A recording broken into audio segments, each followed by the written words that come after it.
Rice and beans are a staple in Costa Rican cuisine. I already show you how to make white rice. In this video, I'm gonna show you how to make black beans. Remember, you'll be able to print the recipe over here. Let's get going.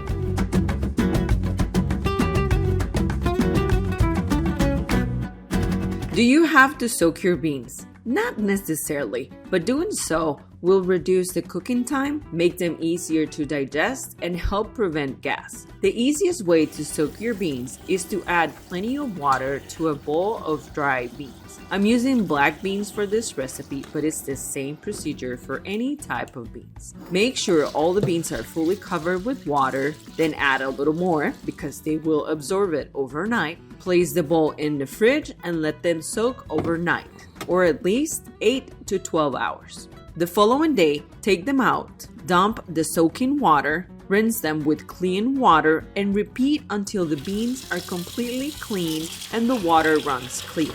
You may notice some beans lose their skin during soaking. This is very normal and nothing to worry about. I'm going to cook my beans in this Instapot because I have it at home. If you don't have one, you can also cook your beans on the stove.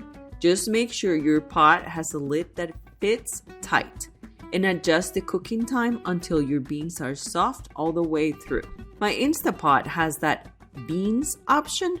I just select and adjust the time to 15 minutes because I soaked my beans.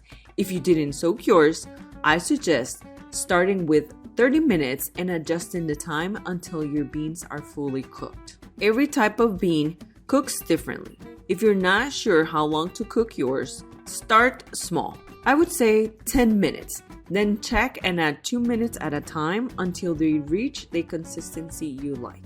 The order in which you add the ingredients does not affect the final result, but I'm starting by adding the beans. I'm only cooking 2 cups of dry beans, so I add 4 cups of water. That's enough if you soaked your beans overnight.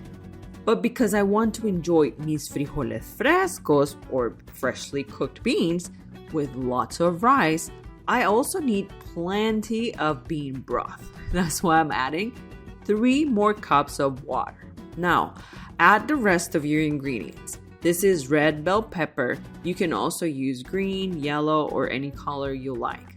I also add celery, and I like to chop everything very finely, so I get some in every bite. You can also use a food processor. I've also seen people add these ingredients whole, like a whole onion or whole celery sticks, just so they can remove them later while leaving the aroma and flavor in the beans. The next 2 herbs are called culantro in Costa Rica. The one in my right hand is called culantro coyote, which you can also find in Asian or Mexican markets. And the one in my left hand is the regular cilantro you're used to seeing at the regular stores. In Costa Rica, we also call this one culantro. Don't ask me why, we're special like that. Both culantros add so much aroma and flavor, and because of that, I'm not gonna go light in here. I'm gonna go heavy on these herbs. In this case, I'm adding them whole because I want to remove them once the beans are cooked. But again, this is how I do it. You can do it your own way. Next, add the bay leaves and 3 to 5 garlic cloves, depending on the size. Mine are large, so I'm only using 3 today. Then I add dry oregano, black pepper, and cumin. I like to use cumin seeds, but you can substitute ground cumin, no problem.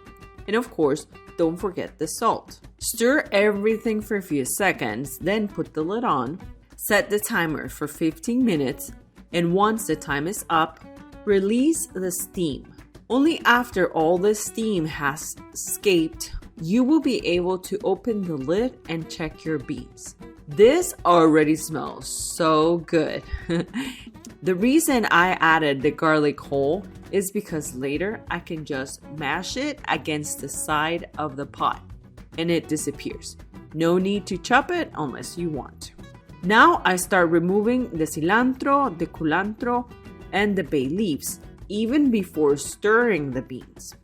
They float at the top, and if I stir, I won't be able to take them out in big chunks. Once I remove them, I stir and check the beans. And look, there's another bay leaf. I'd take it out too. And now I'm going to taste them. I always try one bean that looks whole because the cracked ones like this one are usually fully cooked while the whole ones are not. Taste a couple more just in case to make sure none are still raw. If they need more cooking, you can always give them 2 extra minutes. In my case, they didn't need more time, but always double check yours. After tasting, I realized they needed a little bit more of salt. But remember, the full ingredient list is available on the blog. I just added about half a teaspoon more. I am so excited for you guys to try this recipe at home. It's so delicious, especially if you eat it with white rice, which you can also find that recipe available on the channel. Thank you guys for watching. See you next time. Bye-bye.